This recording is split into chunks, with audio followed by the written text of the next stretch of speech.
So welcome everybody for our 7th edition of the Sustainability Working Group webinar series. We have here with us today Hilary Sillito, who is a INCOSI fellow, one of few.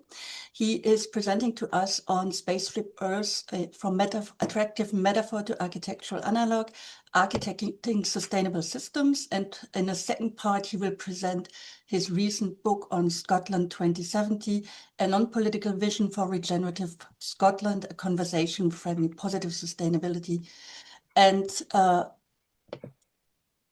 Hilary was born and grew up in Scotland. He has lived there for most of his life, traveling widely in connection with his work. He graduated with a physics degree from St Andrews University and an MSc in applied optics from Imperial College.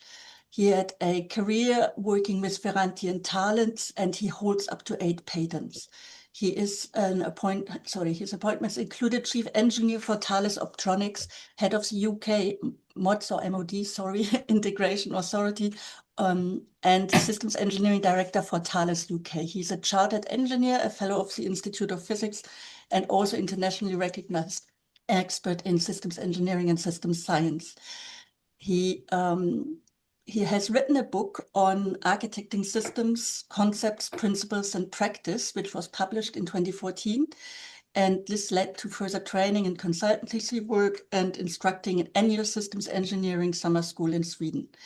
Hilary is married with 2 children, and both of whom are grandparents, so you're a grandparent, and you all live in Scotland. I think this is an essential part also for your vision of Scotland 27, and I hope that you will talk to us about that in the second part of this talk more. So Hilary, welcome. We're pleased you're here. Can we have your slides up, and you can take it away. The floor is yours. Right, thank you very much. So the thing that we're showing now is a poster that I put together for the Lovelock Centenary Conference in 2019.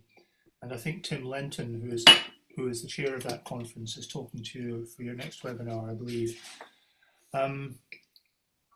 This came about, I guess, because I was wrestling with the problem that when you broached climate change on LinkedIn as a topic that INCOSI ought to be interested in, you got some rather bizarre responses from people you thought should know better. And I was trying to work out, if you're trying to get systems engineers to understand, forget about trying to accept that climate change is a thing. If you have a religious objection to climate change, you have a religious objection to climate change. So, but if you're trying to help people understand that it's a problem, how it's a problem, and what we can do about it, then the notion of a spaceship that everybody's on together, and if any of it starts damaging the life support system, it affects everybody, seemed as if it was worth exploring. So on the left-hand side at the top, we see our spaceship, which is this rather pretty planet, as far as we know, the only one in the universe. That was not meant to happen. What I'm trying to do now is zoom in on part of this screen. I've got too many screens open. Yeah, thanks somebody for putting up the link to the conference. And now I'm wanting to get in there. Right, click on there. Yeah, that works. Right, good. Okay. So, and this little cartoon sort of articulates the problem that the science community and the people who understand what climate change is doing and how it could develop are having getting their message across. So somebody is saying in 1919, yes, at last we pretty much understand how this works, and there's a problem that you all need to act quickly, and don't believe it. Nah, we don't trust experts. The climate, you've seen all this, the climate has changed before. It doesn't make sense that a little bit of carbon dioxide can have all that effect. Oh, it's very complicated, I don't see how it all fits together, you keep changing your minds, can't possibly be as bad as you say, No, we're just not doing anything. That's unfortunately that's still pretty much where we are. So I thought, well, okay, if you had a lot of people getting onto a spaceship to do a dangerous voyage, that's a spaceship, systems engineered one. I think it is. I assume it's the Space Lab thing. If somebody was inviting you aboard their spaceship, yes, we know how to make this work, but please do as you're told and don't touch these red buttons except in emergency. Everybody would say, oh yes, they would conform. Yeah, we saw what happened in 2001, the Space Odyssey. We saw the Challenger space shuttle disaster. We want somebody in charge who knows what they're doing. You've seen Apollo 13. So why are people reacting differently to the climate change problem than they do to travelling in aeroplanes or going in this conceptual spacecraft? So at some point early in this, I found I've probably heard of it before, but the Ken Boulding paper on the economics of the coming Spaceship Earth, which was published in 1966. And I'll read some of this paragraph here. So we've got a long process of transition in the nature of the image which man has of himself and his environment. So primitive men and men of the early civilizations imagined themselves to be living on a virtually unlimited plane. There was always somewhere beyond the known limits of human habitation. And for most of the time man's been on Earth, there's been something like a frontier. There was always somewhere else to go when things got too difficult, either by reason of deterioration of the natural environment or deterioration of the social structure. And the image of the frontier is probably one of the oldest images of mankind, and it's not surprising we find it hard to get rid of. So this notion that our planet is an unlimited space and resources, unlimited sinks for waste, and the sort of open planet image of the frontier. So here we have Kit Carson, I think it is, going to pillage some Indians. And in the frontier world, and this is alluding to Snowden here, the act sense responds to a chaotic situation. You extract, you exploit, you consume, and you move on to pastures new. Elon Musk move fast and break things. There are no limits to growth, no problems I can't deal with. Challenge and test boundaries. Plan B is for wimps. It's a competitive world, winner takes all. It's a zero-sum world. Self-actualization through accumulating wealth and status at the expense of others and of nature. So Boulding's argument was that the economics of the frontiersman era do not work in the Anthropocene. Well, I don't think he called it Anthropocene, and this might be my interpretation coming in now. So the frontier model of economics is produce, consume, grow, maximize flow, defer maintenance. If it breaks, we'll fix it. And it results in poor social outcomes. And I made these notes 6 years ago, and looking at them yesterday, I suddenly had a blinding flash of insight into them. Capitalism leads eventually to monopoly and inequality. There's the success to the successful system dynamic paradigm. Trickle down doesn't prevent rising inequality. Well, to be honest, trickle down does not work. You're focusing on in-year profit, high discount rates, leads to short-termism and tragedy of the commons. Communism ignores human nature, suppresses self-actualization, allocates resources inefficiently. And I looked at these two statements and I thought, well, we can very much see the trend to monopoly in accelerating it just in the last 5 years. And if you think about it, thinking now about Ashby and requisite variety, communism suppresses requisite variety by forcing everybody to try to think the same way. Capitalism initially benefits from requisite variety by innovation and lots of stuff changing, but then in end stage capitalism you get monopoly, and that also suppresses variety. There is only one supplier of each of the major IT platforms worldwide outside China. So we can think of the sustainability problem, both of communism and of late stage capitalism, as being suppression of the requisite variety needed to deal with a dynamic and complex planet that we live on. So, coming on, the spacecraft, closed planet. Now, we see very clearly that it's a closed planet from this photograph, and it's some kind of miracle that these guys got to the moon and back again. So the world is complex, and David Snowden's response model is probe, sense, respond. In other words, perturb it a little bit to see what happens and react to that and shape your actions accordingly. Actions may have delayed consequences. Emitting CO2 now will increase world global temperatures for several hundred years downstream. If you're in a spacecraft, you want to conserve the capital stock, you want to maintain dynamic equilibrium, you want to take reasonable care, you anticipate problems, you understand the safety, dynamic and integrity limits, you have a plan B for likely eventualities, you seek win-win outcomes so everyone can live together, and self-actualization comes from mission success and caring for others. So, economics of the spaceman era for the Anthropocene, and I'm afraid I forget now how much of this is bolding and how much was me adding in other stuff. But, Hilary, can you speak a little bit louder, please? Just if that would, yeah, lovely. Come closer to the mic. Sure. Fantastic. In a second, if I put my headset on.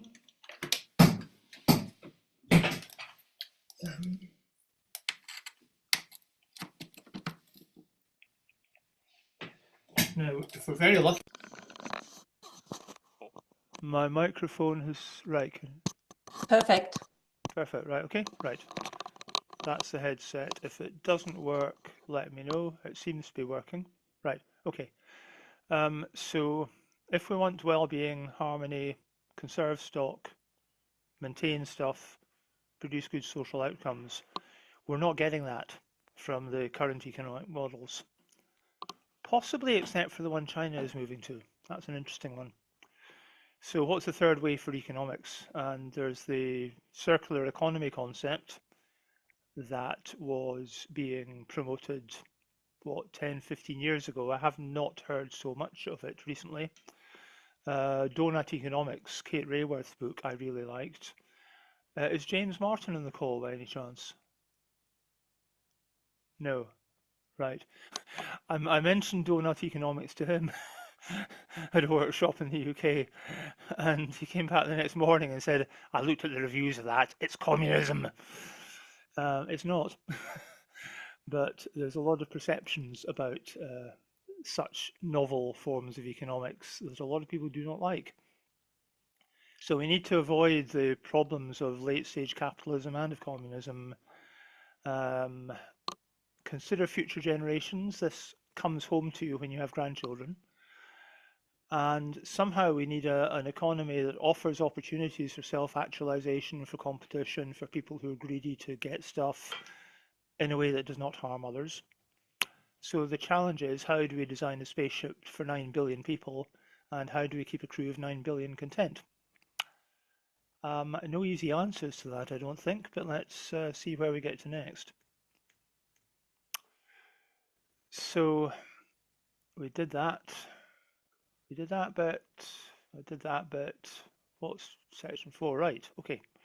So I want to talk about safety and dynamic and integrity limits, which is what Jack Ring always used to talk about. And let's look first at the story of the Challenger shuttle disaster. You'll remember that something started to go wrong. The thing blew up.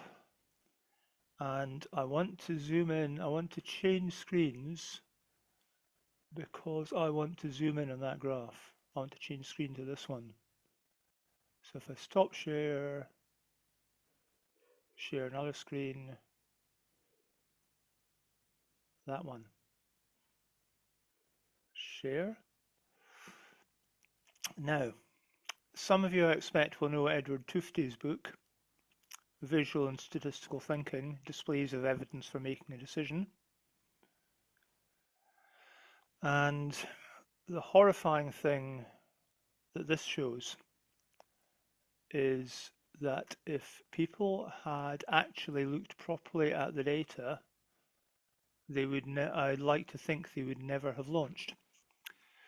So we have a set of data points in this graph here. 50 degrees centigrade, sorry, 50 degrees Fahrenheit, so that's 15 centigrade, up to 85 Fahrenheit, which is 28 or something. And the amount of damage to the O-rings from in each launch at these different launch temperatures. And most of them didn't have any damage at temperatures between 65 and 85. Some of them did. Anything below 65, there is damage. And the coldest temperature launch, there was the most damage. So the previous launch had been here at about 53 degrees centigrade. They were talking about launching. Is it okay to launch when the temperature is between 26 and 29? Sorry, Fahrenheit. Fahrenheit. And so if you do a simple extrapolation of that graph, you'd probably look at it and think, no, we are not going to launch. Unfortunately, the point he makes is that that graph was not plotted out. What they plotted was just a time series without reference to the critical parameter, which was, in fact, temperature. So the message of that is that bad things happen when complex systems are taken outside their design envelope or their evolutionary envelope. The frontier mentality led to an assumption that everything would be okay and we could fix it if it wasn't. So they launched in conditions much colder than were previously experienced, than the O-rings were certified to, or than the O-rings stayed flexible. So in complex engineered systems, we encapsulate complexity. We do not guarantee safety or performance if system is taken outside the design and test limits. And the thing may go highly nonlinear if safe operating system space is transgressed. So telling people, well, look, we just don't know, we can't predict, is heard as it probably won't go wrong, when it actually means we cannot predict. So let's look at what we're doing to our planet. You will be familiar, right? Holocene conditions, right? That's the period of human history going back 100,000 years, and this is delta 18O per mil. This is some measure of temperature or CO2. Okay, this end is temperature relative to the current. This end is some measure of, it's probably related to CO2. Anyway, we see much fluctuation. No, to be honest, I should have checked that, sorry. We see much fluctuation in climate. Migration of humans out of Africa, Aborigines arriving in Australia, modern humans from South Asia to Europe. Beginning of agriculture happened when the temperature shot up 12,000 years ago at the end of the last ice age. The great civilizations were here. And then now let's look at this a bit closer. This here is actually it's expanding the CO2 measure. Back to 1 million years ago. So the CO2 level until 200 years ago was about the same as the maximum it has been for the last 1 million years. And then we expand this up to 10,000 years ago, and we're going way, way, way, way outside the dynamic limit, the limit we've ever operated in before, just in the last 200 years. So in Challenger terms, human civilization has been operating in this region. We're now creating the conditions we've got to operate in this region, and we don't know how to do it. You know the sea ice issue. Sea ice is reducing. This is Arctic sea ice extent over a period of 30 years. That is what point 80 degrees north of Svalbard looked like in 2019. It's probably got less ice in it now. We're familiar, I think, with the Cape Raworth donut model. There are a disturbingly large number. This is a 2019 diagram. As you know, if you're following the planetary boundaries, most of the planetary boundary limits are now being substantially exceeded. And that's just in the last few years. And saying, look, the sea ice is a canary in the mine, it's showing we have a problem before things get catastrophic, has not actually worked. And in 2019-2020, when we were writing Scotland 2070, we were speculating about the implications for Scotland of that ice disappearing. This is Scotland, bottom right-hand corner. That is the north end of the Pacific Ocean, top left-hand corner between Alaska and Russia. At that time, we reckoned that sometime between 2020 and 2050, and probably after 2030, you're going to be able to sail through here in non-ice hardened ships most of the year. It's now looking as if that's going to be closer to 2030 than 2050, and that's not good. I mean, commercially it's good for a whole lot of people, but in terms of planetary health, it's a really bad thing. The ice cap in Greenland is melting faster than we expected. The ice cap in the Antarctic looks as if it's breaking up faster than we expected. And when we sat at the Lovelock Centenary Conference, there was some Australian optimists say, look, all we need to do is grow lots and lots and lots and lots of seaweed, covering the whole of the Indian Ocean. Right, so you need 4 times the area of Australia and the Indian Ocean growing seaweed. And what happens to it then? When the seaweed dies, it sinks to the bottom. So you're going to cover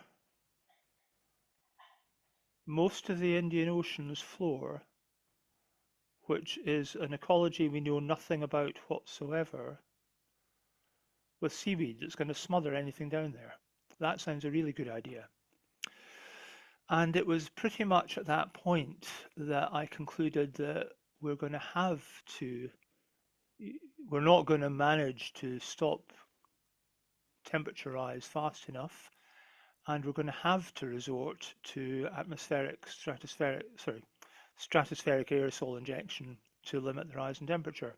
And that has a whole lot of problems, and people have been refusing to research it in case people wanted to use it. But to me, that is a plan B that looks as if it is very likely to become a plan A. Right, so that was zooming in at small scale to this stuff. So I started thinking more in terms of this systems engineering idea. So these are the definitions of systems engineering, engineered systems, system that we published in INCOSY beginning in 2019. And we and the team, and I in particular, put a lot of effort into making sure that these were not just focused on technical systems, that they were focused on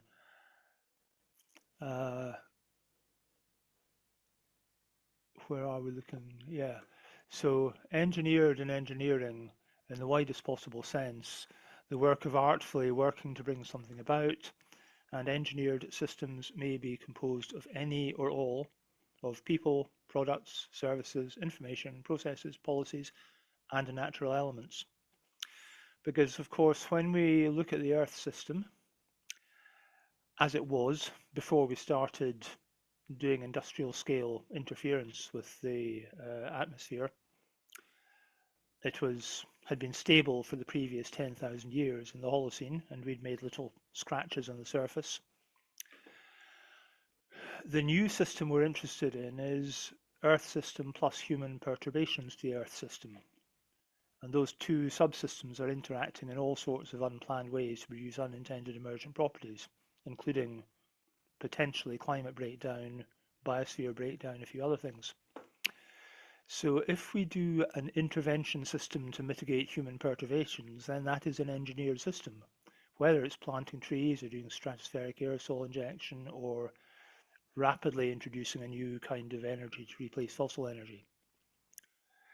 So any human interventions designed to restore Gaia to its prior equilibrium will be engineered systems. And for that system to be successful, we need a transdisciplinary approach. And we use transdisciplinary systems engineering. We need to get people out of their silos, think differently, learn together.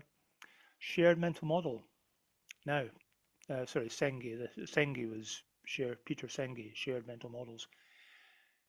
So my question here is, can an elaborated view of Spaceship Earth become the required shared mental model, and should it? So the logic being, few people understand Gaia. Many people kind of or think they understand spaceships. The functions of Gaia, I take it you're familiar with the term Gaia, the Lovelock's concept of the sort of complex system that supports life on Earth and that exhibits homeostasis when you try to change it. The functions of Gaia supporting life on Earth are broadly the same as the functions of the spacecraft designed for a long-term unsupported mission.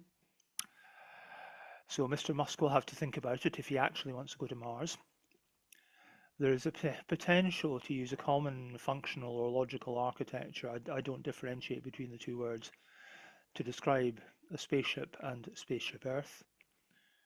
For some people, the spacecraft is easier to understand because it's a designed, engineered system and it has a fairly simple mapping of function to physical elements, whereas in a complex ecosystem, in the planetary system, everything is so intertwined, is evolved in such a complex way that you can't identify individual functions with individual physical elements in the same way. And we can use, hopefully we can use familiar spaceship analogues to understand the less familiar Gaia issues, and transforming our thinking from the physical to the functional domain is key to establishing useful analogues. And the key difference is we have more control over the elements of the spaceship than we have over the elements of Gaia, but in principle we can work with that.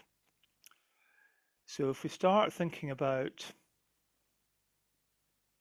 an architectural concept for Spaceship Earth, and I started this and then realized it was difficult and stopped.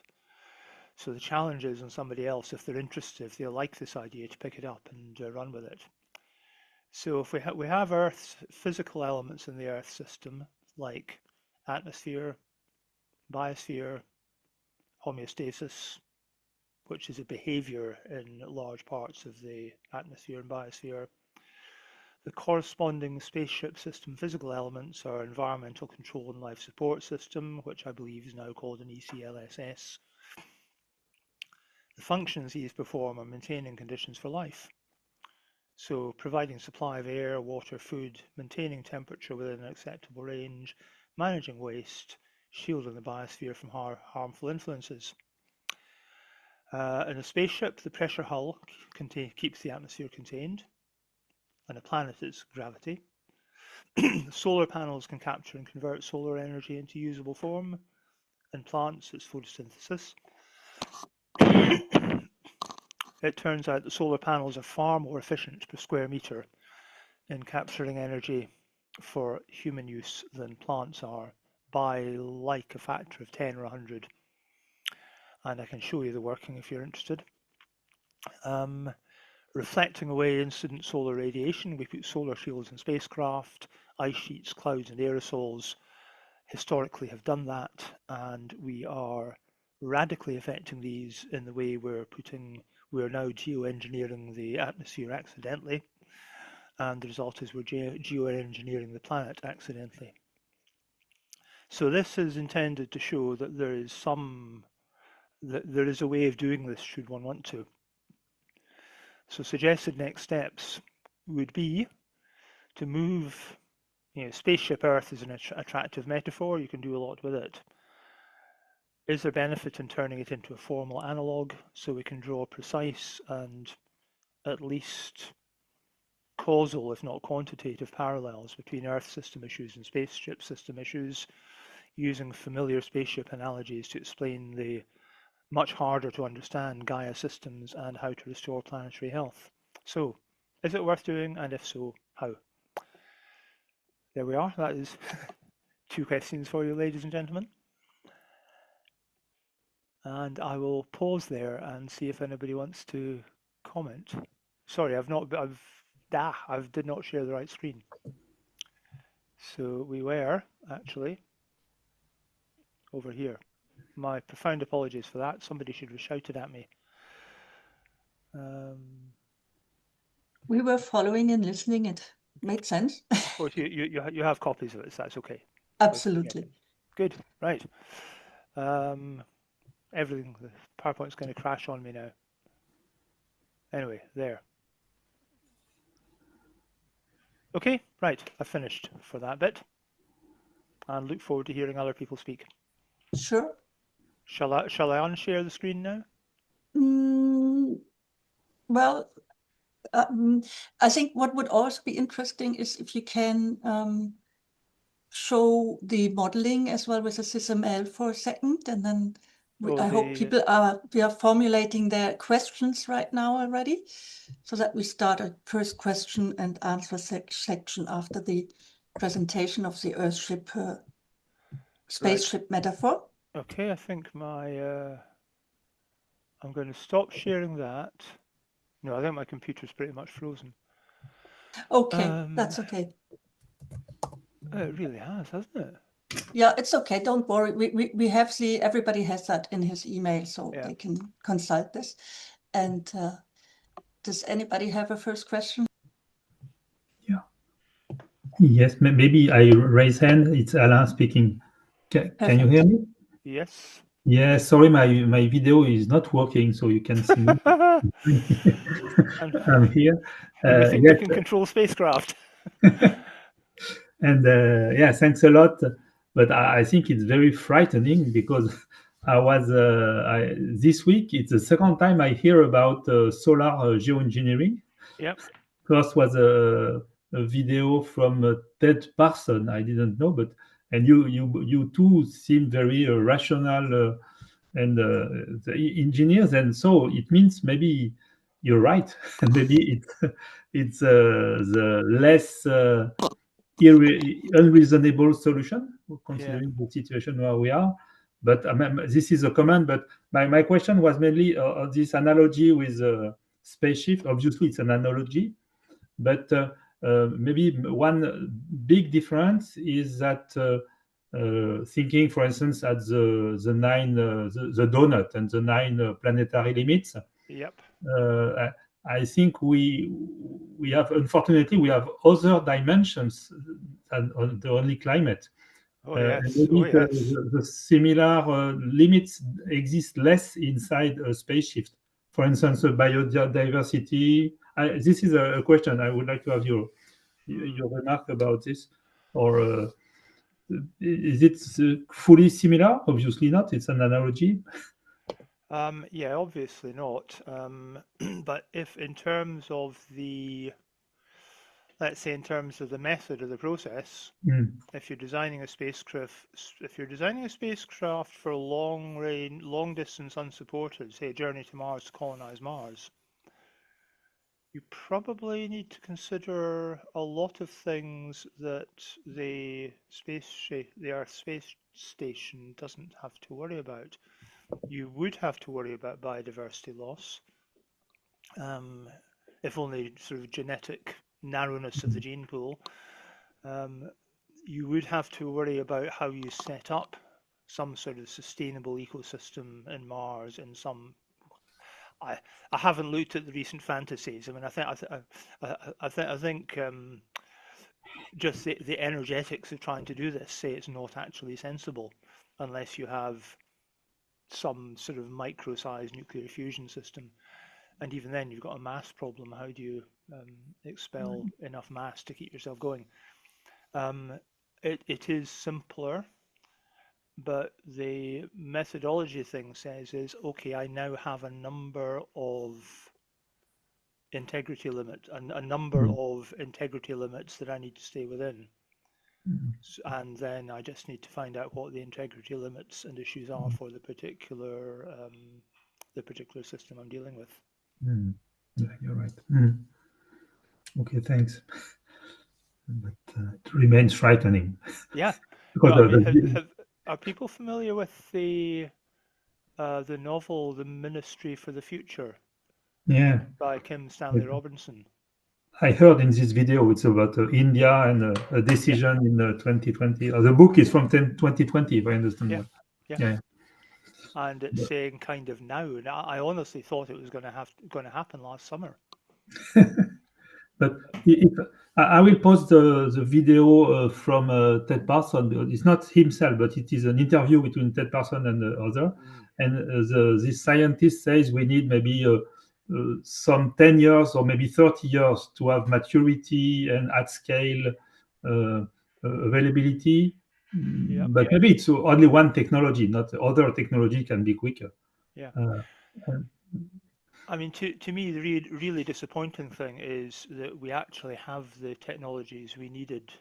We had the technologies and we knew what they were to avoid global warming if people had been able to work together 15, 20 years ago. And obviously there's been this huge information operation by the fossil fuel companies. Jean-Claude Roussel has left. Huge operation by the fossil fuel companies to delay effective climate action. And on behalf of my grandchildren, I'm really annoyed. On behalf of my children, one of whom works at an airport, and the other of whom was working is married to a husband who's an oil and gas engineer, I have to be ambivalent. But yeah, we have a big problem and we are not dealing with it properly.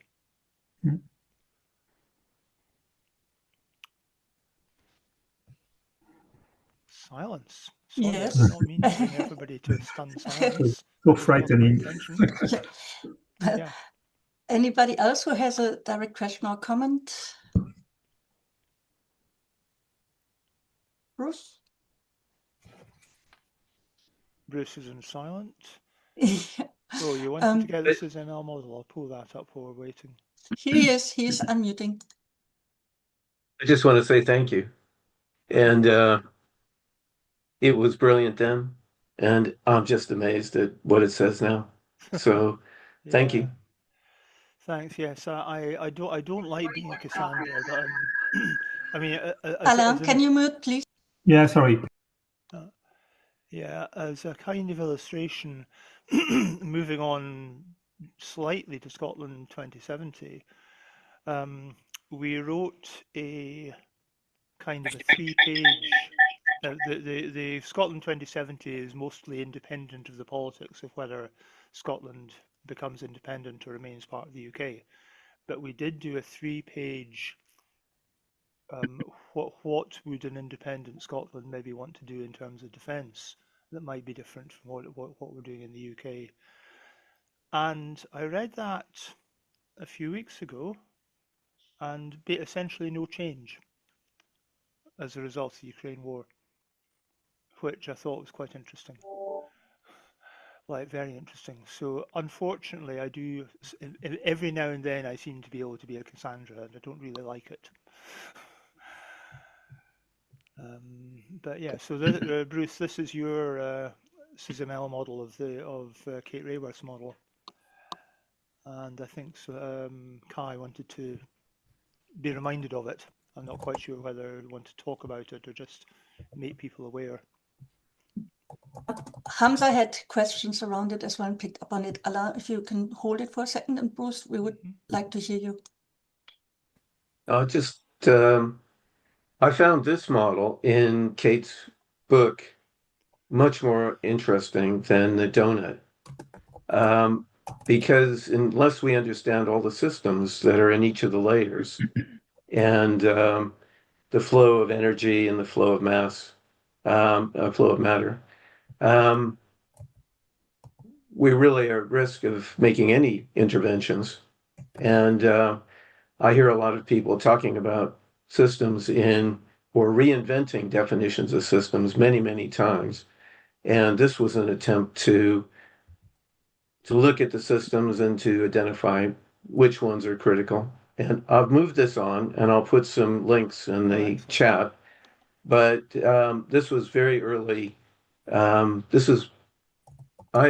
first met the book in early 2018, and I was also doing a course with Fritjof Capra in living systems. So I was trying to integrate both of those together.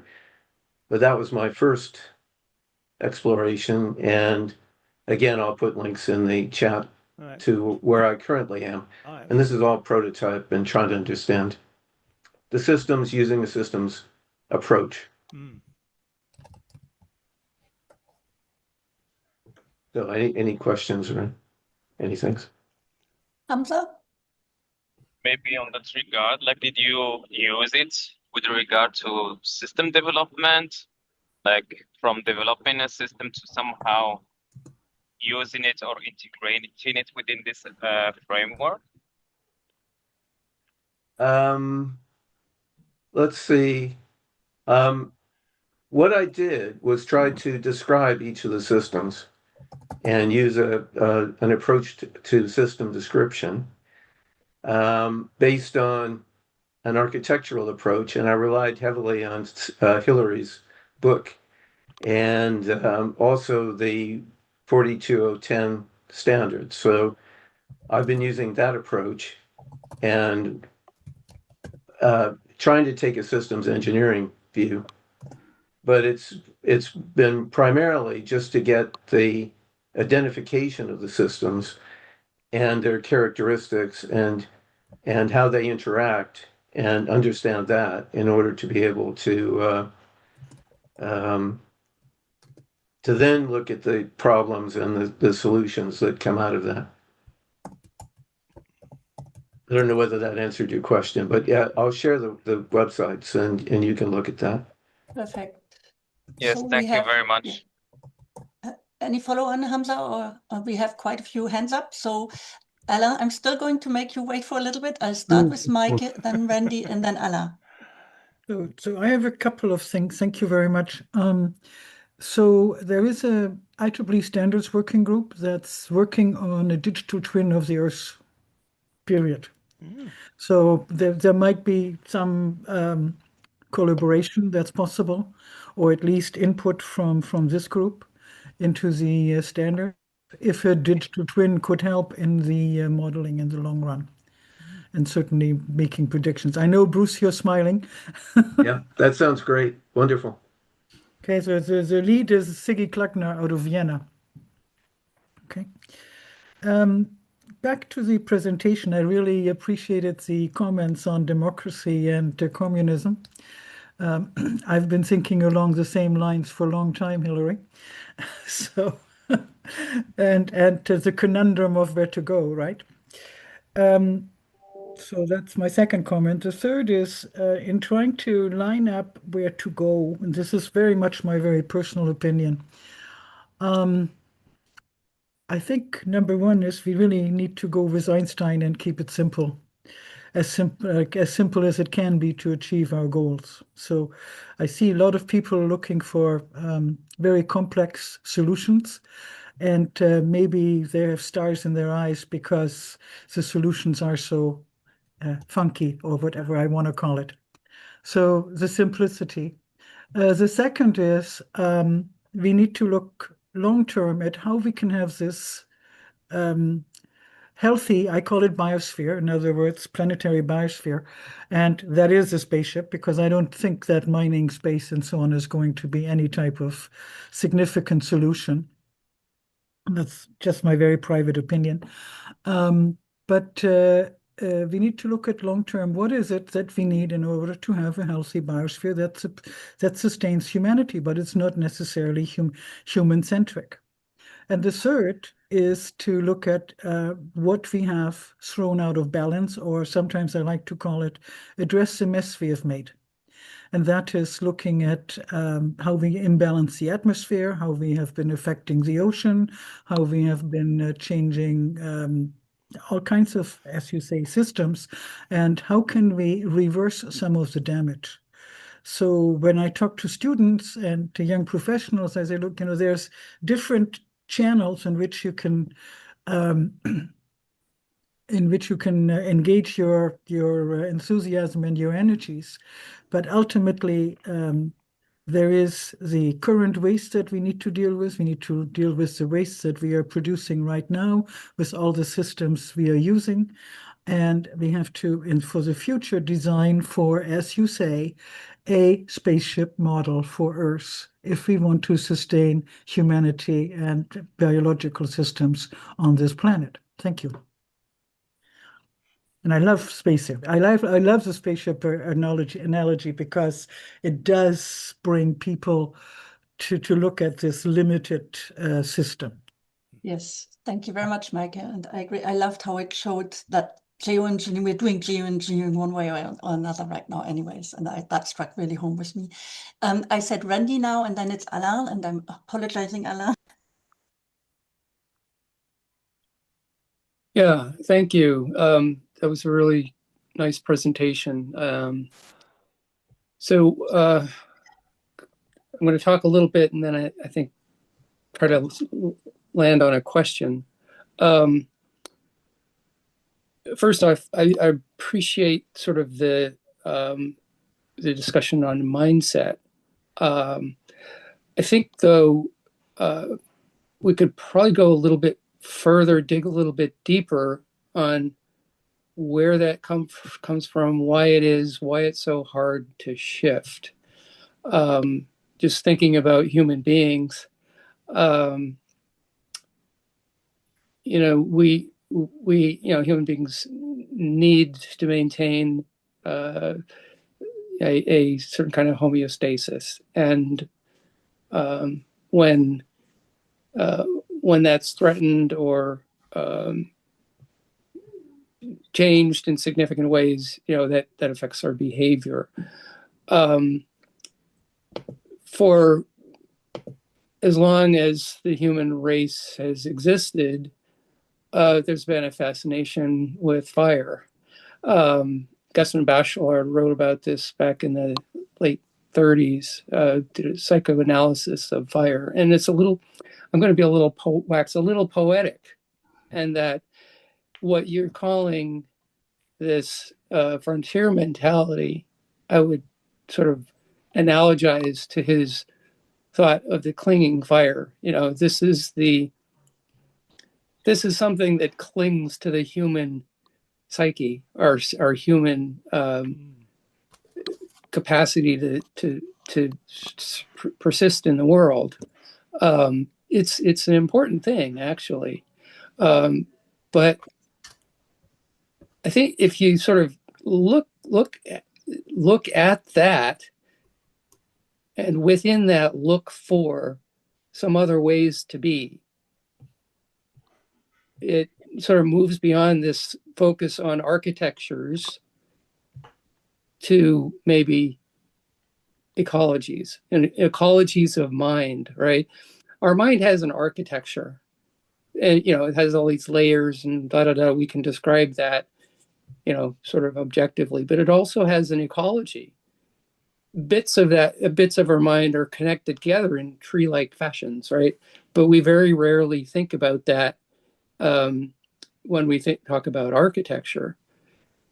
And it sort of goes back to how are we connected to the world, and we have this capacity to see ourselves, right? We can envision ourselves, so we can maybe start to see ourselves differently. And what if we sought ways to transcend our fascination with fire, right, and all that entails? That seems to me like part of what you need to do to live on a spaceship. Get over some of those innate dispositions and find new ways of rewiring ourselves. It isn't easy. Yes. It's not easy. Yeah. And I think one of the corollaries to that is, if we're going to do that, we're going to have to learn how to deal with mental illness, because that process of change is almost surely going to go wrong, because that's, these are exponential, these are nonlinear systems that we're talking about. So anyway, the point I think I'm trying to make is that I think you're touching on some really important considerations and areas of concern. But we need to, I think, dig a little deeper and start to explore, our humanity in some new ways, and get beyond sort of the surface level, this engineered system is going to solve our problems. It's because inside, inside ourselves to solve those problems. Okay, I'm going to stop. Ask if you have any thoughts on that. So thank you for the point. Yeah, one thought on that is that if you're selecting the crew for a spacecraft, you select them fairly carefully, as you do if you're selecting crew for a submarine. So certain character types are simply unsuited for living in spacecraft. I hadn't thought of this before, but certain character types are unsuited for living in submarines and in spacecrafts, and maybe they're unsuited for living on this planet. I don't know if you know a book called Goliath's Curse, which came out quite recently by a British philosopher historian called Luke Kemp. And I think it was in it that I was reading that yes, it was in it. In what he asserts is that in hunter-gatherer societies, they depend on everybody sharing and everybody cooperating. And every now and then, if they have a crisis, they need a war leader. And he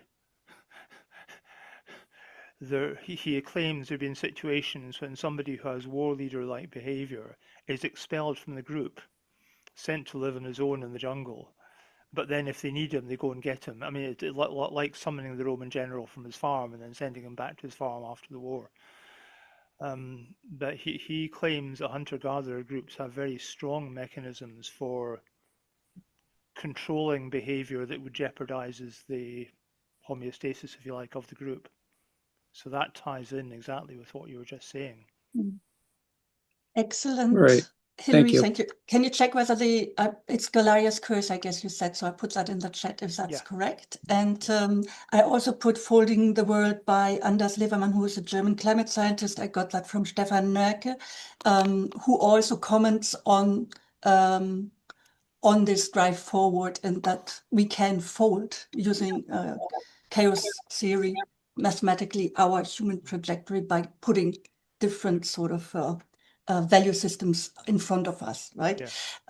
Alain, it's really your turn. You've been very patient, and then we need to move to the second part. So this has been lovely. I think, Bruce, you had a comment. If you still want to make that, we do that before we move on to, let's say, the hopefully lighter version with the vision. Alain, your turn. Yes, very, very quickly. But I think you already addressed this part of this topic. The difference also between the crew and the planet Earth, and also Gaia, and also in the case of solar geoengineering, is that you need sort of agreement. Either the crew is obeying to someone, or even for solar geoengineering, you will need, even if some countries decide to deploy some because they suffer too much of the heat, for instance, then the other countries will need to agree with this in order to avoid a war. It's in the book you referred to, Hilary. Yeah. And so this do you see? Can you comment this, because it's not like a Gaia without human. It is Gaia with human on board, and many countries not agreeing to each other. Yeah. So, no, that's exactly right. I mean, the problem with geoengineering, obviously, is once you start it, it's very difficult to it's not difficult. There is a risk that if you stop it suddenly, either because of a technical failure or because of a deliberate human decision, you cause a very rapid perturbation rather than a slow one. And if the moral hazard that people claim that is associated with it is that people, if we can do more geoengineering, we just emit more CO2 and it's not a problem. Now, that fails because it doesn't solve any problem other than the global heating. It doesn't solve the ocean acidification problem. It doesn't solve the biosphere integrity problem. It doesn't do all the others. So it kind of it requires some kind of consensus on people living together within acceptable negotiated boundaries, and we're not very good at that. And we do seem to be getting worse at it as time goes on, not better. So yes, it is an issue. One strategy would be simply to use it to try to protect the existing ice caps. To protect the Greenland ice cap, the Antarctic ice cap, and the Himalayan glaciers. But I don't know whether the warming effects on them are local enough for that to be effective. I think at one point I hoped it would be, but I don't know enough about it. The other thing is that everybody is obsessed with injecting sulfur dioxide into the stratosphere. There is an alternative model, which is to use the Scottish scientist, engineer, polymath Steve Salter.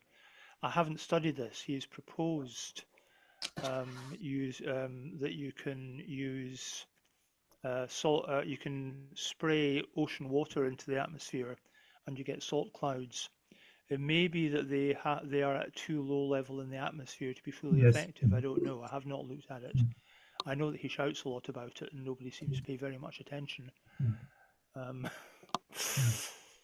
will repost this video because during 1 hour they are explaining different technologies and why maybe the sulfur is maybe the less worse. Yeah. But it's all about least worst now. It's not about best or even good enough.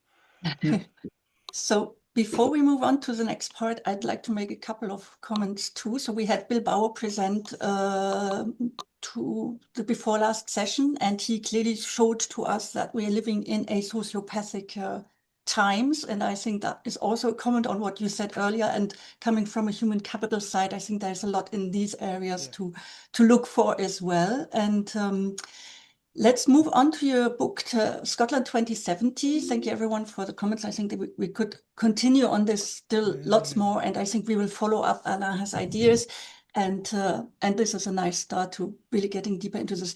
I would like still to point out Folding the World by Anders Levermann, a German science scientist and economist, because he says we've cut or curbed greed before, looking at the abolition of slavery, for instance, and I thought that was also very interesting. Take it away for Scotland 2070, right. Hilary, please.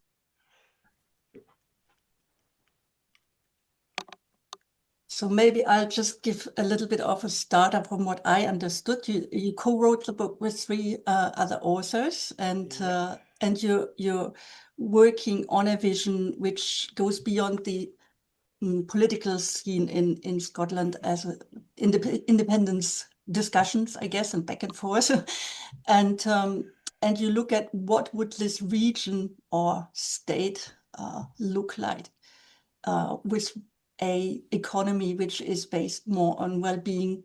Lovely, thank you. Well-being parameters. Yeah, so this started, as you probably know, there's a lot of discussion about possible independence of Scotland.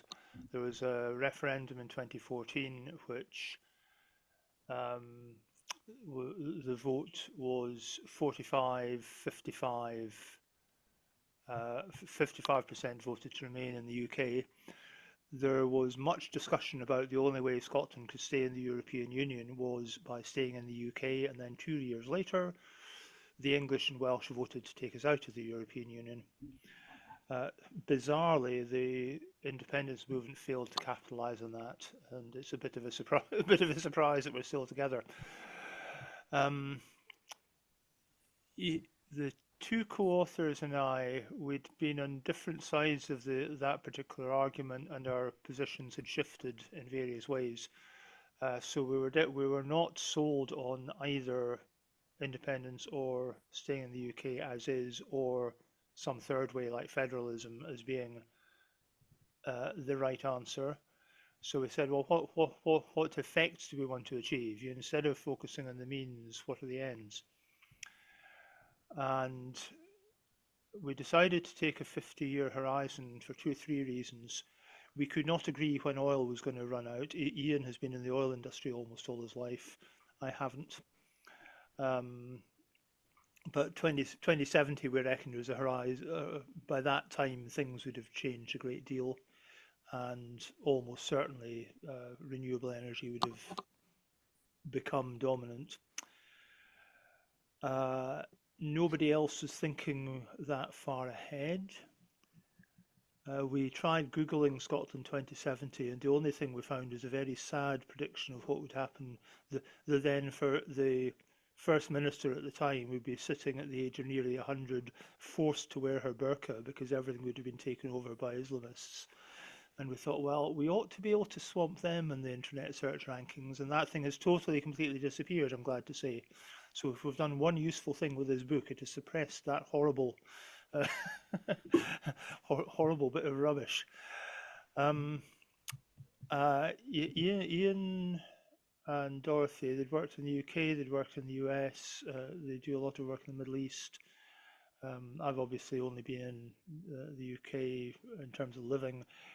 Ian and I were at school together, and we got back in touch at a school reunion and found that we were actually kind of interested in discussing this sort of thing, which most of our school contemporaries were not. So how do you go about... okay, the other point about 50 years ahead was that we had young grandchildren, and they would be heading for retirement age in 50 years' time. So it was a matter of some concern to us what the world would be like then. Without the politics, you immediately have the potential audience in any discussion in Scotland if you polarise between pro-independence or anti-independence. So we thought we can't afford to do that. We want to double our market. So let's say if you're pro-Scotland, this is where we could get to. Are your politics going to deliver? And that allowed us to have conversations with all sorts of people that if they had thought we were specifically one side or the other, they would not have done. So we started off in 2019, I think. Yes, pretty much the same time as I produced that poster. We were having detailed discussions about how to structure this book. The first thing that was obvious to us was that by 2070 the polar ice would have melted. Or the polar sea ice would have melted. We keep saying polar ice, it's sea ice specifically, because the sea ice can melt without affecting the sea level. The Greenland ice cap cannot. So that does all sorts of things. It says that,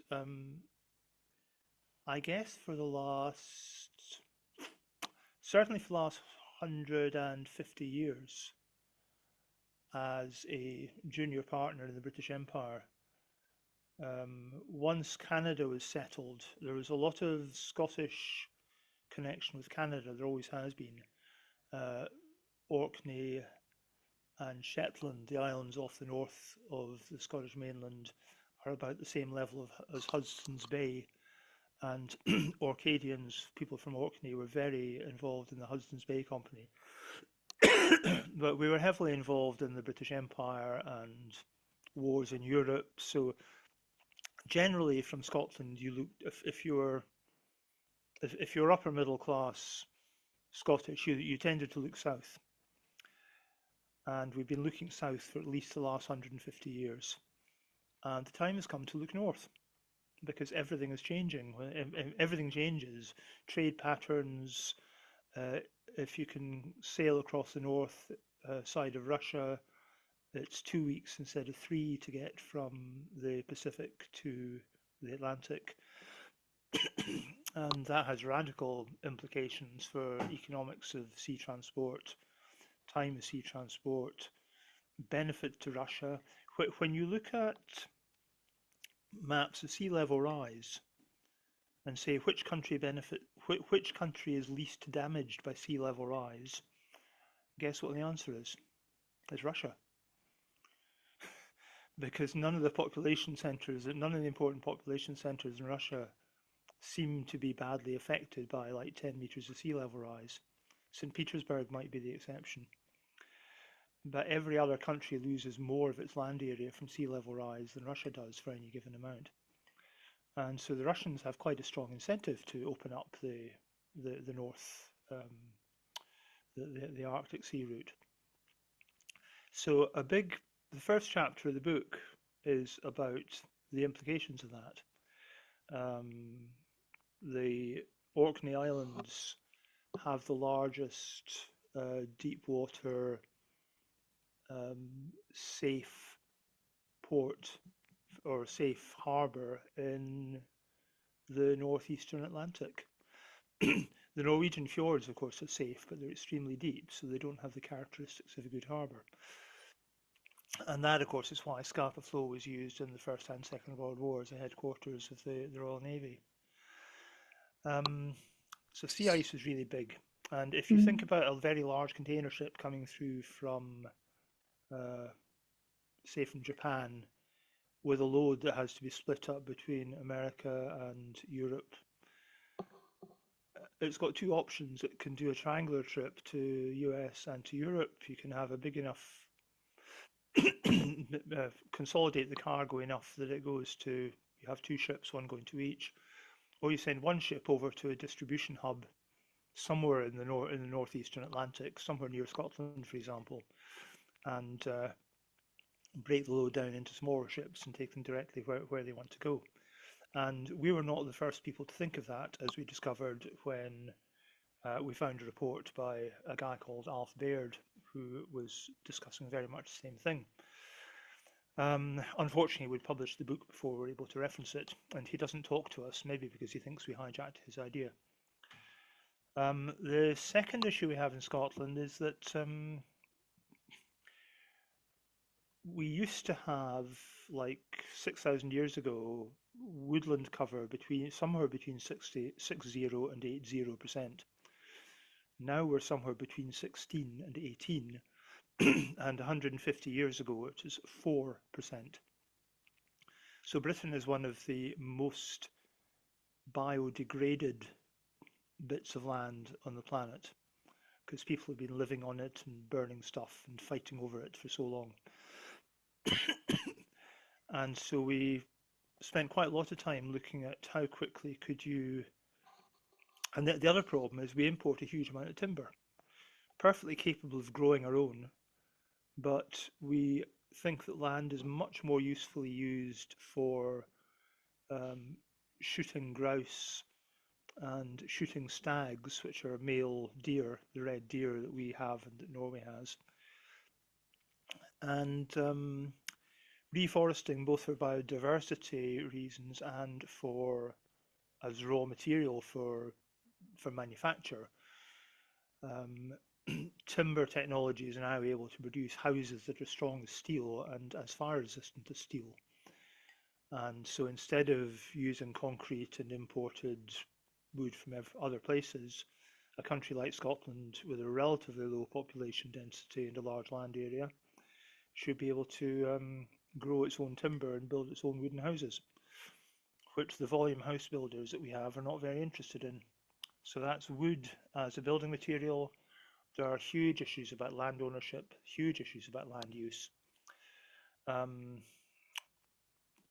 Hilary, maybe the 6 points, that would be lovely. So land use, because we don't have that much time otherwise. Sure. So the third point is what we call the power of Scotland. There's a song called Flower of Scotland, which is lamenting our past.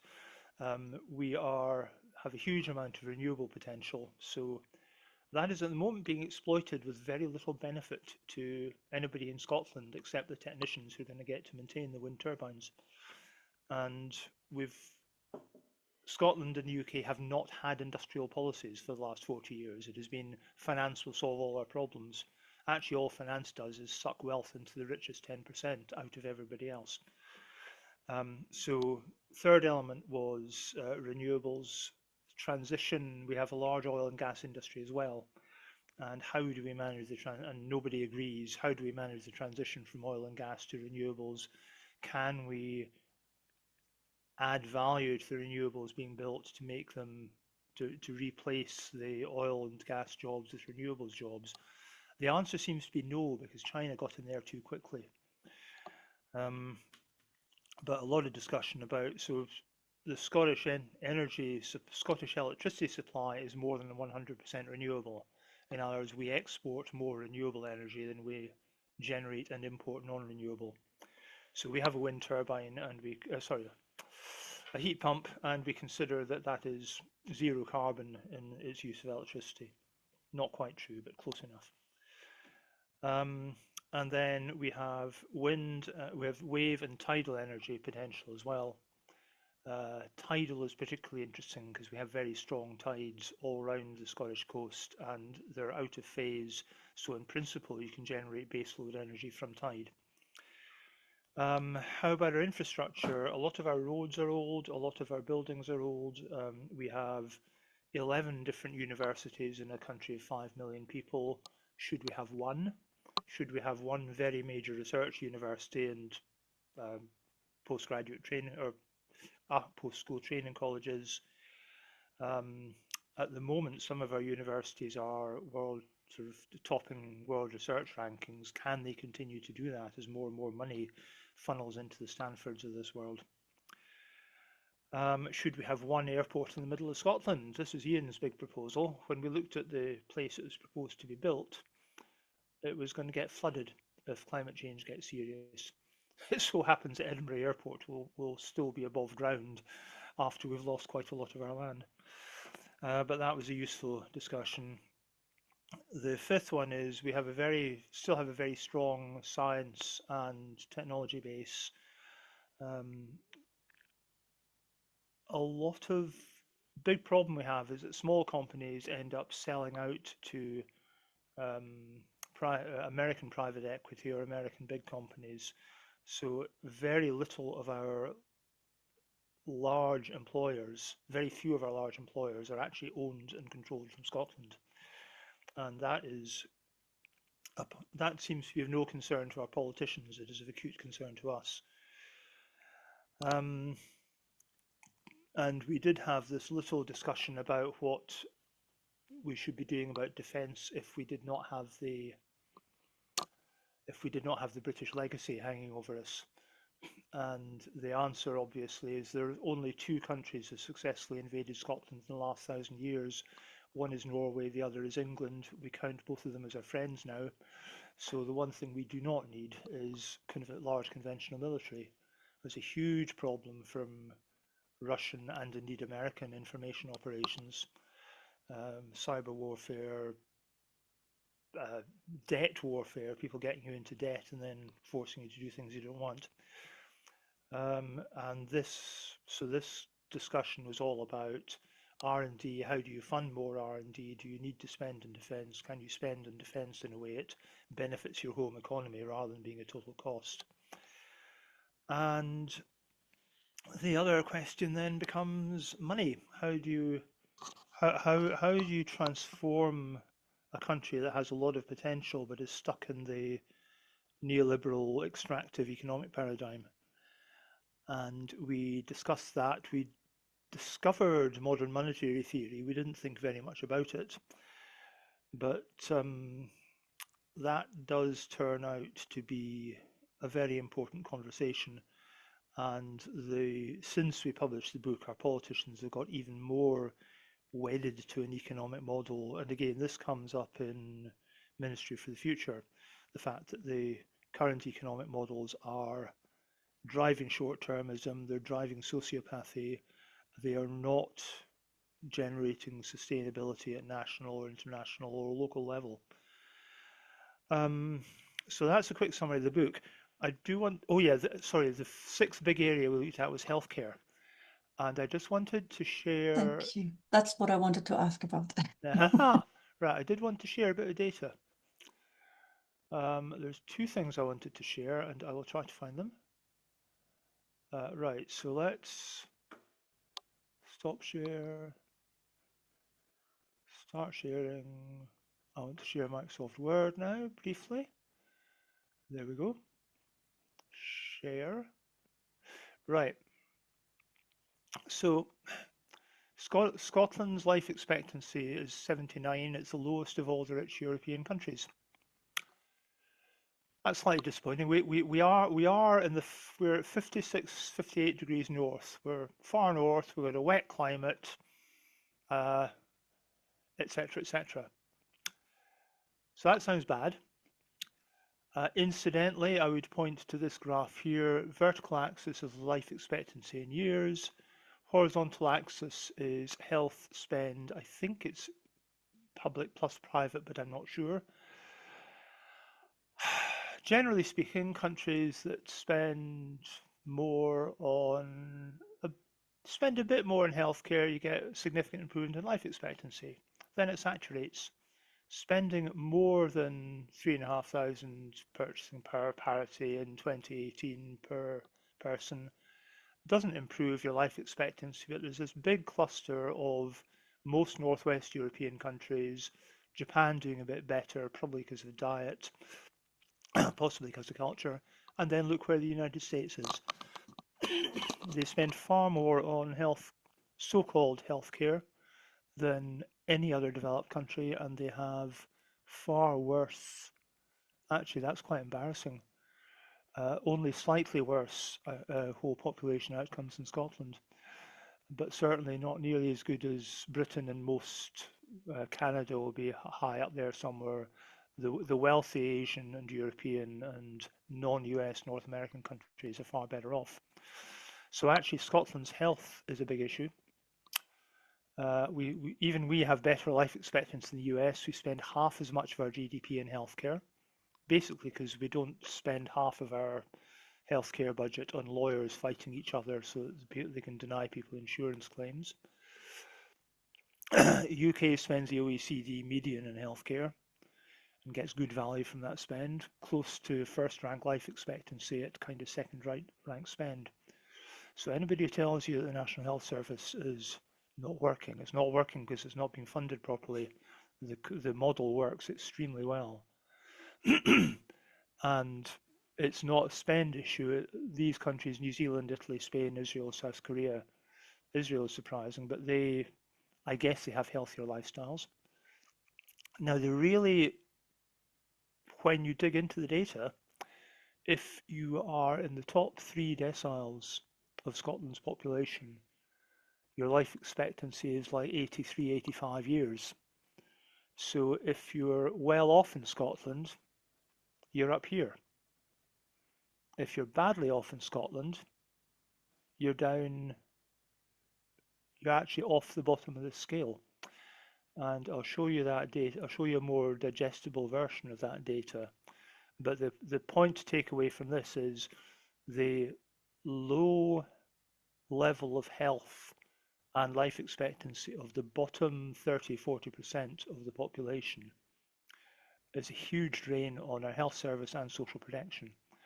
So the poorest decile of women are unhealthy for a third of their life. Their life expectancy is 75, healthy life expectancy is 50, and for men, 30%. They're unhealthy for 30% of their lives, 20 years out of 60. So that's... Hilary, you only have a couple of minutes left, so if you can right. Okay, tell us what your solutioning looks like for the health. I just want to show you data. And if I share, sorry, I thought we'd had... No, that was fantastic. Yeah, share, I want to share that one and that. So any questions, you can prepare your questions already. Right, so this is is that appearing? Hopefully that's appearing. Right, okay, so I've plotted on this graph the female life expectancy, male life expectancy, female healthy life expectancy, male healthy life expectancy. So healthy retirees like me can expect to draw their pension when they're still in good health, state pension at 67, work pension if you can afford it earlier than that, and you live well into your 70s in a healthy state. Unhealthy working age people, that's something like 10% of the population. And if you're in the poorest decile, you can expect to be healthy till 45 and barely survive to draw your state pension. And we have a lot of unhealthy pensioners. Now, the cost of that is obviously horrendous. And then the working population. So if we could improve the health of that orange lot, then we'd increase our workforce by 10, healthy workforce by 10-15%. And if we could halve the gap between healthy life expectancy and whole life expectancy, we'd have a lot more happy pensioners having productive lives. And that is probably where we leave it, because for the country that pretty much invented a whole lot of modern medicine, we're not looking after ourselves very well, particularly considering we have a state-funded health service open to all. So there we go. Fantastic. Thank you so much, Hilary. That's absolutely excellent. And I think it's also important to say that in your book, you couch things in terms beyond GDP. Donc, Yes. you have been, yes. Hamza is applauding. I'm opening the floor to anybody who would like to comment or ask questions or Merci, Anna. We will stay on longer for anyone who wants to discuss things further, if possible. I have to drop, but maybe Hamza can keep the room open. Randy is leaving. Any other comments, questions? There are some questions from Kirk on the chat. Yeah, I'll make a comment here, and unfortunately people are having to drop. But I think the big concern with the entire environmental thing is, there's a lot of corruption, right? And if we don't root out the corruption, then it's kind of like if you have a charity that you donate to. First it starts with your family and your neighborhood and your community and moves up to the national, international level. But when you contribute to these things, and then you find out that the money is going to not focused on the core needs, how many millions, billions, trillions of dollars have we spent on sustainable Earth? Spaceship Earth. And where's the fruits of that funding and the fruits of the labor, right? To make this move, because my son is huge into this, and I'm trying to recruit him to the group. He's not an NCOSI member yet, but he's definitely connected to a lot of the technology and stuff, and I think that's the bigger problem, right? You got to, every system, whether it's capitalism or communism or socialism, in the wrong hands, good things are great in the right hands, and good things are horrible in the wrong hands. And I'll use AI as an example, right?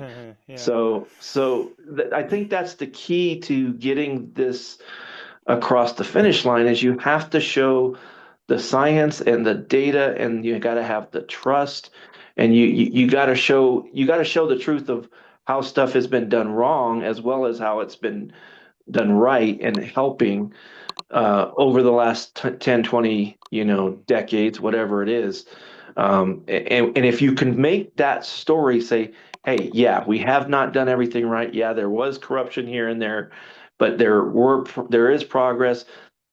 But if 95% of the world does it and 5% of the world says no because they're the big powers that be, either at the global level or at the national level, then what are we really accomplishing, right? It's like the first person that pushes the button on the nuke, is the problem, right? But then it's too late, because now you got nukes flying around. So I think we need to deal with this in that kind of manner. Yeah, I mean, on the corruption thing, the amount of corruption associated with renewables pales into insignificance compared to the amount of corruption associated with fossil energy. The other thing that people forget is they talk about the amount of material required for lithium, etc., etc., etc. Currently, I forget the number. 8 billion tons of, I'm not sure if it's coal and oil or just one of those two, is mined every single year. In other words, at the moment, every single person on the planet is effectively consuming a ton of mined material every year or every 6 months. And the amount of hidden subsidies for oil are enormous. You're absolutely right. If the money for renewable stuff is being misused, that gets a very bad reputation. In Scotland right now, we've got a heat pump. We spent 2 years selecting our vendor and deciding on the other changes to our house to make everything work. And we're very happy with the result. But I don't feel that if we'd just gone out and bought the heat pump from the first supplier and got an insulation package from the first supplier, we'd have a good result. And we could afford to do that, but most people can't. So, and there's a lot of arguments about the unaffordability of heat pumps. If you try to use a heat pump the same way as a gas boiler, you'll spend all your money in the first month. You've got to use it differently. So even without corruption, simply introducing unfamiliar technologies and expecting people to get to grips with them without proper analysis and proper education doesn't work. Doing things like reducing the cost of electricity so that it's a no-brainer to buy, use heat pumps rather than fossil gas, use electric cars. So obvious, but nobody dares put carbon taxes on fossil fuels.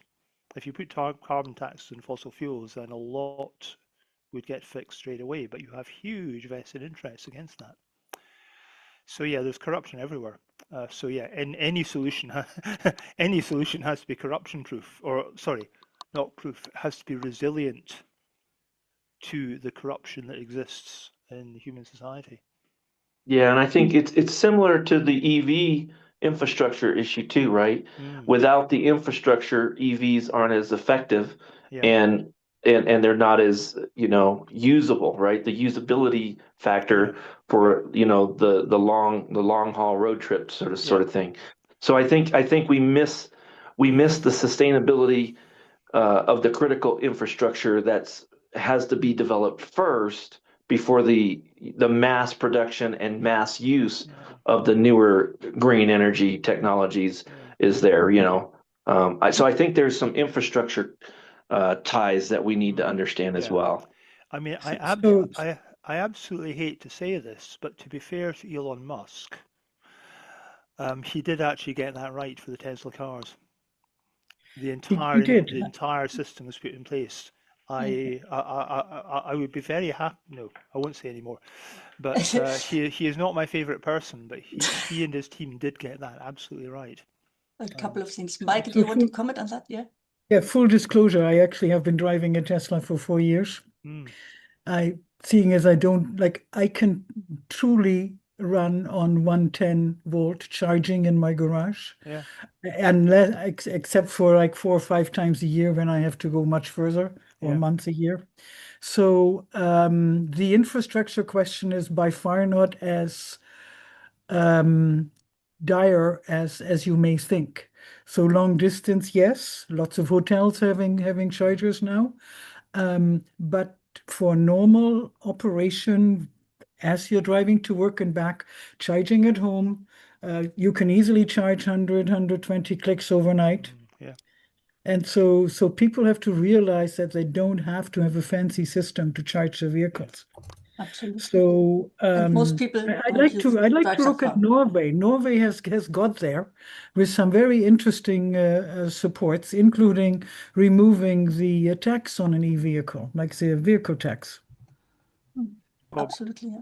Yeah, Britain has done that. They're now talking about taxing EV mileage because they're losing money from fuel petrol duty. It's crazy. What I was going to say was, if you have your own garage, that is fine. Yes. A lot of people in high population density areas live in flat blocks of flats, so you can't trail a cable from your second story flat down across the pavement onto your vehicle. So agreed, you're right there, 100%. And it is very much a two-tier thing. But yeah, no, we will get an electric car as soon as we can I see a lot of gas stations. I see a lot of gas stations now in Canada that have both. Yeah, oh yeah. Absolutely. Yeah. And even beyond that. But I think the range to me is not an argument. And I've seen people crossing Canada from Montreal and everywhere because in front of me is a lovely charging station. So, and they all say Yeah. it's not an issue and we have a lot of underdeveloped areas. So to me, that is absolutely not an argument, but that's not what I wanted to sort of lead towards the end of this talk, which is not to say that you guys can't all continue. I have to drop off soon.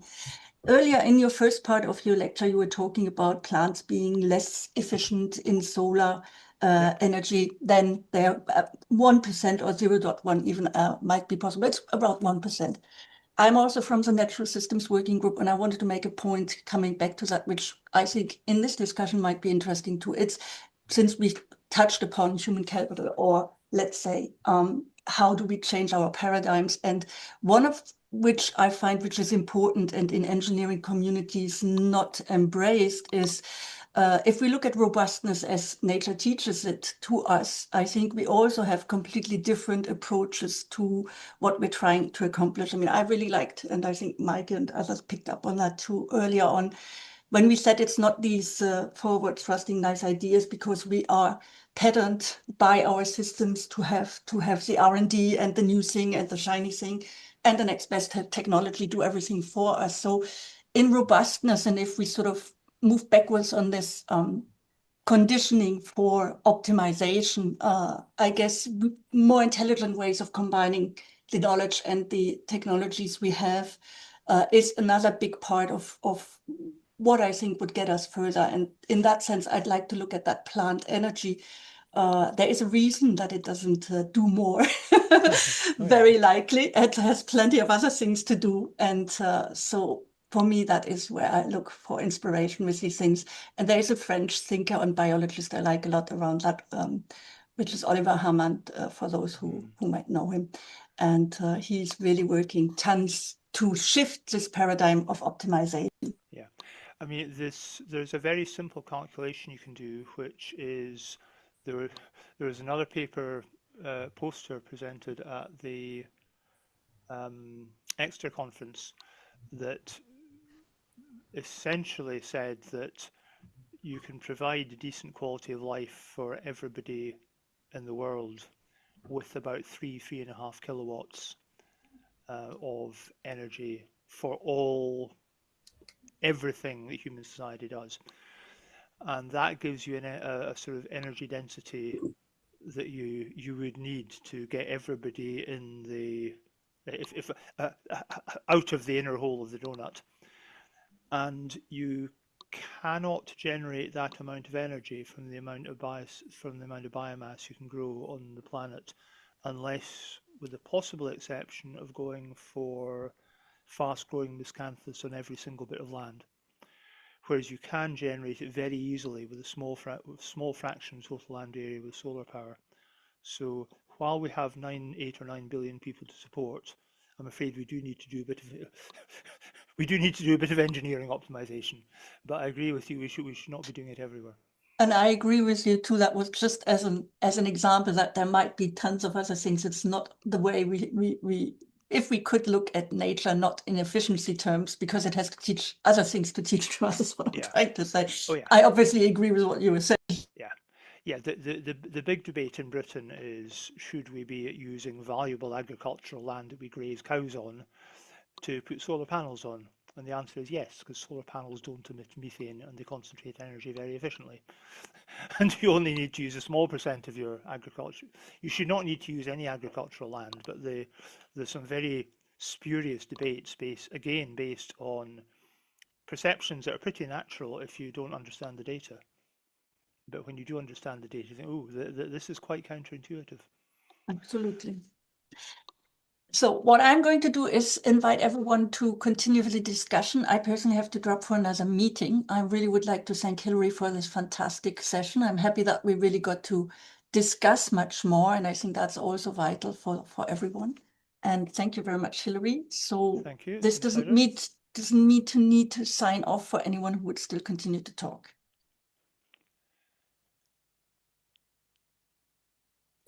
I can say a couple of minutes, but we'll have to leave soon. Yeah, Alain, I think Alain, I received your email and we'll try to deal with it by the weekend. Ah, thank you. Thanks a lot. so. I'm also still here for a couple of minutes. I just like have one question to you, Hillary. Yeah, thank you again for the presentation. It's very, very interesting. And I just like wanted to ask regarding like how you developed this vision for Scotland. Like, did you use some systems engineering approach or did you build the model? How did you get there? We certainly didn't use systems engineering approach. We used the knowledge that we had as engineers, and I hate to use the word business people, but as engineers with fairly senior commercial experience and knowledge of what's happening in other parts of the world,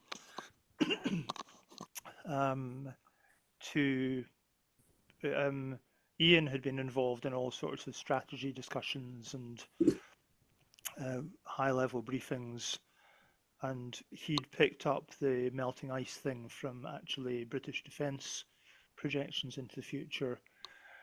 And so we kind of, maybe it was a sort of soft systemsy thing that we did, lots of discussion until we pinned down the 6 key themes, which are based on current, future, or well established in the past strengths that our little bit of the world has. And we did. I was, to be fair, I actually sat and dug around in the data, was looking at data like that, healthcare stuff, looking at the data about land use, looking at the data about land areas, about cars. So in a sense, mine was more data driven, Ian's was more intuition driven, if you like, intuition and argument. So I wouldn't say we used systems engineering, but I would say we used systems awareness. Okay. And did you think about also a trajectory between now and 2070, or only the final point? Or we tried to think about a trajectory, but it's quite difficult. In fact, we did after we decided that we simply set out the vision, the principle being right to left planning, that you should decide that before you set out, you should know where you're trying to get to. And we did actually have some conversations with people in the Edinburgh Future Institute about triggers that might help you move there. Most discussions we had with most people, they thought the future is 3 years away, not 50. So it's quite difficult to engage people effectively. Some of the things that we were talking about actually are happening now. We're seeing improvements in some areas. Some of the things are not. Some of the stuff was disturbingly prescient. The one thing we absolutely did not touch was the issue of climate refugees, which I think is going to be a big issue for the whole world, because there's going to be a bigger mass move. If we can't stop this climate thing, there's going to be a bigger mass movement of people than we have ever seen before, if only because there are more people on the planet than there have ever been before. In World War II, I'm not sure what the population was, of the order of 2 or 3 billion. Now it's 8, heading for 9. Yes, Bruce has just put up business or mission analysis. Yeah, in fact, I and one or two others, Gary Rodler, were pushing very hard for business and mission analysis to go into CBOC, and I'm very glad to see it has done. I like the business and mission analysis stuff that CBOC now has. And resilience thinking, yeah, business and mission analysis, resilience thinking, a few other things. And maybe, at least for me, it will be the last question, but you referred also to the donut, and was this 2070 state for Scotland inside the donut, the positive donut area, or? We suggest early on, there's one chapter where we look at a lot of different economic indicators and say GDP alone is not enough. In fact, I would now say GDP is actively misleading because it has been gained so much. But with GDP, I think the thing that we missed actually was the population distribution of life expectancy.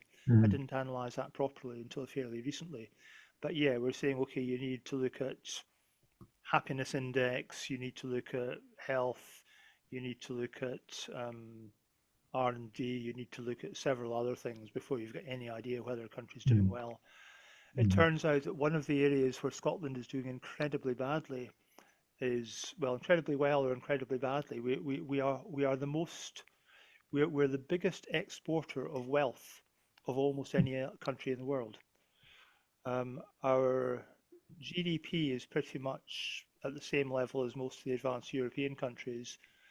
Most of them are net recipients of income from owning bits of the rest of the world. Scotland exports about, I think it's, is it 6% of GDP or 3% of GDP every year, effectively as profits and license fees returned to international companies that own bits of Scotland. And our politicians think this is fine because it's bringing money in. Our financial sector thinks it's fine because they get commission on it. But it's an absolute disaster. And if you can't get 5 million people in a small country to understand that they should be trying to build their wealth, not give it to other people, what hope is there for getting 5 billion people to understand that we ought to be safeguarding our planet? I mean, you can you can talk yourself very quickly into a negative position in these things, but you have to keep optimistic.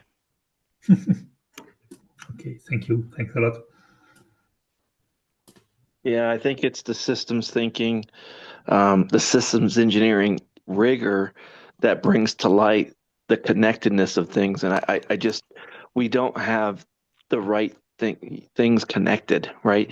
People don't understand, people can work at the physical hardware, software configuration item level. That's not hard to wrap your brain around. You put your hands on it, right?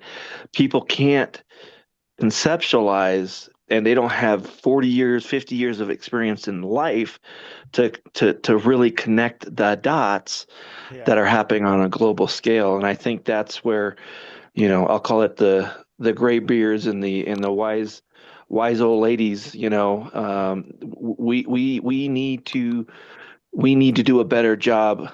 I'll say it, marketing and selling and educating and training the conceptual big dots that need to be connected on a global scale, because that's really what's missing, because the education and training is not going to do it. Yeah. Yes, it's you can educate and you can train, but then people have to learn, people have to find out. Yeah.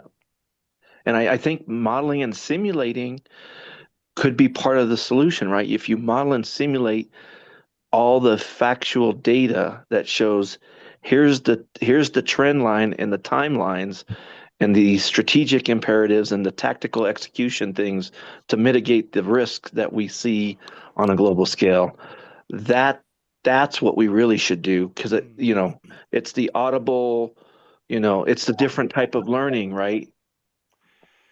Yeah, I mean, there's as you said that, I was thinking, yes, we need a Gaia system architect team. And then, of course, you get the paranoia about global governance, and you want to introduce all that nonsense that conspiracy theorists come up with. The other approach to look is a complex adaptive system thing that says this is inevitably world behavior is emergent from the interactions of all the different countries and people. And what one view is a hard systems command and control approach, and another view is a soft systems influencing thing.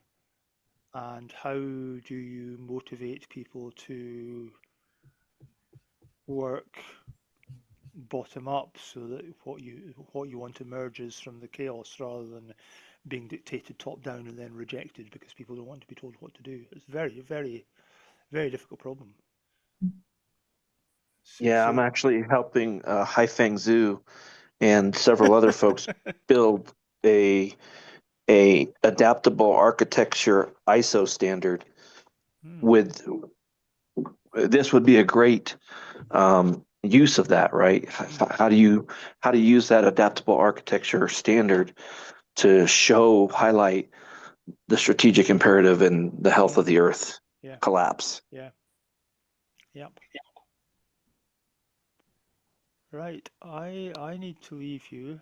Thank you very much for inviting me. I would probably be interested in receiving more information about what this group is doing. If you can stick me in a mailing list, that'd be good. Yeah, I can take care of that. Yeah, great. At the moment, yeah. Thank you very much and goodbye. Yeah, thank you very much, Hilary, and thank you very much, everyone, for joining and the questions and the discussion. See you on the next episode. Yeah. Thank you. Right. Ciao. Bye. Bye. Thank you.